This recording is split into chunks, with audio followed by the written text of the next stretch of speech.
everybody, today's story is called Giraffes Can't Dance. So let's see what this one's all about.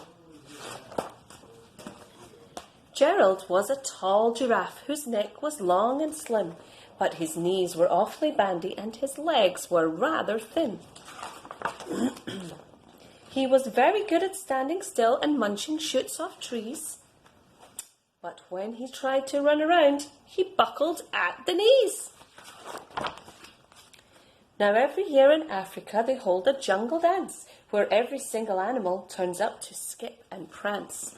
And this year when the day arrived, poor Gerald felt so sad because when it came to dancing, he was really very bad. The warthogs started waltzing and the rhinos rock and rolled. The lions danced a tango which was elegant and bold. The chimps did a cha-cha with a very Latin feel, and 8 baboons then teamed up for a splendid Scottish reel. Gerald swallowed bravely as he walked towards the floor, but the lions saw him coming and they soon began to roar. "Hey, look at clumsy Gerald!"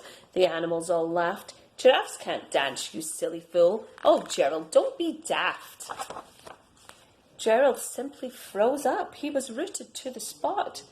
"You're right," he thought, "I'm useless, so I feel like such a clot."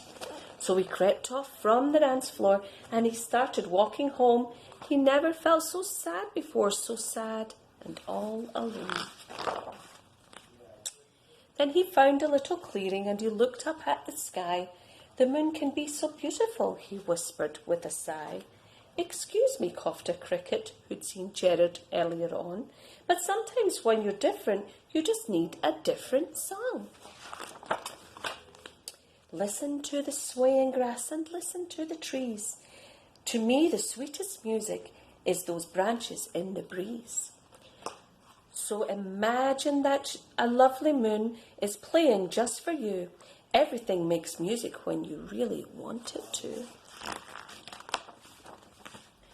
With that, the cricket smiled and picked up his violin. Then Gerald felt his body do the most amazing thing. His hoofs started shuffling, making circles on the ground. His neck was gently swaying. His tail was swishing around. He threw his arms out sideways and he swung them everywhere. Then he did a backward somersault and leapt up in the air.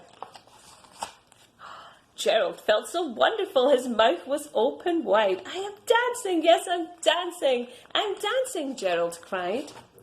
Then one by one each animal who'd been there at the dance arrived where Gerald boogied and watched him quite entranced. They shouted, "It's a miracle. We must be in a dream. Gerald's the best dancer that we have ever seen." "How is it you can dance like that? Please, Gerald, tell us how." But Gerald simply twizzled round and finished with a bow. Then he raised his head and looked up at the moon and stars above. "We can all dance," he said, "when we find music that we love." The end.